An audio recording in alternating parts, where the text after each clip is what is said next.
হ্যাঁ, আচ্ছা, এরপরে ইমাম নিয়ে পিতা কামাল উদ্দিন, সিলেট সদর। ওসমানী মেডিকেল কলেজ হাসপাতালে সিলেটে 15 টাকার টিকিট বিক্রি করা হয় 20 টাকায়। তাছাড়া ওয়ার্ডে ভর্তি হওয়ার পর ডাক্তারের নিকট হতে কোনো ধরনের সহযোগিতা পাওয়া যায় না এবং ধমকের সঙ্গে কথা বলবি। বাথরুম সবসময় নোংরা থাকে। ওয়ার্ড বয় এবং নার্স সবাই বিভিন্ন অজুহাতে টাকা দিয়ে থাকেন। এমার্জেন্সি হতে ট্রলি নিতে 100 টাকা করে দিতে হয়, তা না হলে ট্রলি পাওয়া যায় না। ইমন মেয়ে আছেন নাকি? ইমন আছেন? ইমন মেয়ে আছেন? অভিযোগকারী ইমন মেয়ে আছেন? পিতা কামাল উদ্দিন নাই। আচ্ছা, অভিযোগটা তো আমি বললাম যে 15 টাকা টিকিট 20 টাকা নেওয়া হয়, আর একটা ট্রলি নিতে 100 টাকা করে দেওয়া লাগে। এটা কি সঠিক কিনা? স্যার, এই অভিযোগটা আমরা যেটা জানি স্যার, 15 টাকা টিকিট 15 টাকায় নেওয়া হয়। অনেক সময় স্যার খুচরা না থাকলে ক্যাশ কাউন্টার থেকে হয়তো বলে যে পরে নেন বাকি, এটা স্যার হতে পারে। তবে এই সম্পর্কে আমরা স্যার অবগত নই। আর 2 নম্বর বিষয় হচ্ছে স্যার, আপনি নিজেও স্যার এর আগে 2 বার বা 3 বার স্যার হাসপাতাল পরিদর্শন করেছেন। স্যার, আমাদের ওসমানী হাসপাতাল মেডিকেল কলেজের সেবাদানের ক্যাপাসিটি হচ্ছে মাত্র 450। আপনি অলরেডি জানেন স্যার। সেখানে আমরা প্রতিদিন 3000-এর অধিক রুগীকে চিকিৎসা সেবা প্রদান করে থাকি স্যার। 450 রুগীর সেবা প্রদানের ক্যাপাসিটি নিয়ে 3,500-এর অধিক স্যার, আপনি নিজেও 2-3 দিন গিয়েছেন স্যার, আমরা এই সেবাটা প্রদান করি। সেখানে স্যার আপনি ডাক্তারের কাছ থেকে স্যার কতটুকু মানে সময় বা আশা করতে পারেন স্যার? আমার এটা আপনাদের কাছে প্রশ্ন থাকলো স্যার।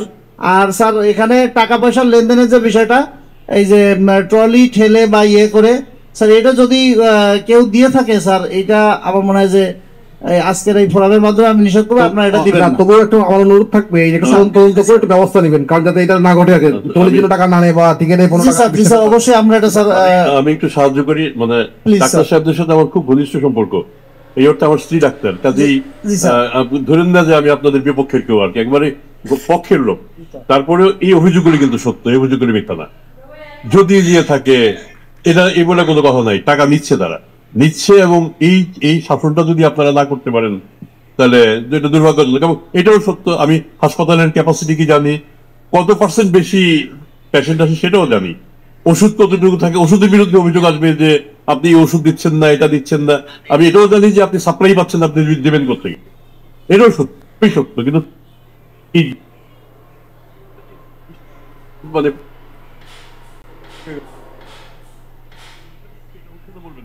স্যার, আপনাদের সম্মান এবং শ্রদ্ধা জ্ঞাপন করি। এবং যারা এই যে বলেন যে ডাক্তাররা ভালো ব্যবহার করে না, যারা এখানে একটা প্রতিবাদের মতোই করেছেন, ধন্যবাদ জানাই। আমরা এত চাপের মধ্যেও কাজ করে যাই। প্রায় ডেইলি হচ্ছে যে অন এভারেজ 2700-2800 রোগী মানে ট্রিটমেন্ট দেওয়া হয়। আমাদের ক্যাপাসিটি 450 থেকে 500 পেশেন্টকে সার্ভিস দেওয়ার জন্য। কিন্তু আমরা এখন পর্যন্ত কোনো ধন্যবাদ পাই না আর কি। আমরা যে মানে প্রতিনিয়ত পরিশ্রম করে যাই, ধন্যবাদ পাই না, শুধু এই সমালোচনাটাকেই পাই এবং সবসময় সেটাই পাই আর কি। আপনাদের সবাইকে ধন্যবাদ দিচ্ছি স্যার, ধন্যবাদ দিচ্ছি। আপনারা আমি জানি লিমিটেশনটা তো আমরা জানি, কারণ মানে আপনার যেটুকু করার কথা, আপনি যদি গ্লোবাল স্ট্যান্ডার্ডেও দেখেন স্যার, আমাদের পেশেন্টের পরিমাণ অনেক বেশি, হাসপাতালে সে অ্যাকোমোডেশন নাই, আপনার ডাক্তারের পরিমাণ কম, সংখ্যা কম, সবই কম, রিসোর্স কম, তারপরে করে যাচ্ছেন, এই জন্য আপনারা ধন্যবাদ পাবেন।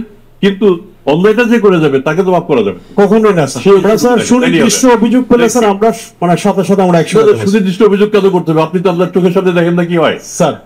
আমি তো সুনির্দিষ্ট অভিযোগের জন্য ওয়েট করি না, যখন জানি তখনই অ্যাকশন নেই। সুনির্দিষ্ট অভিযোগ দরকার নেই স্যার, আমরা অ্যাকশন নেই স্যার। থ্যাংক ইউ, ধন্যবাদ স্যার।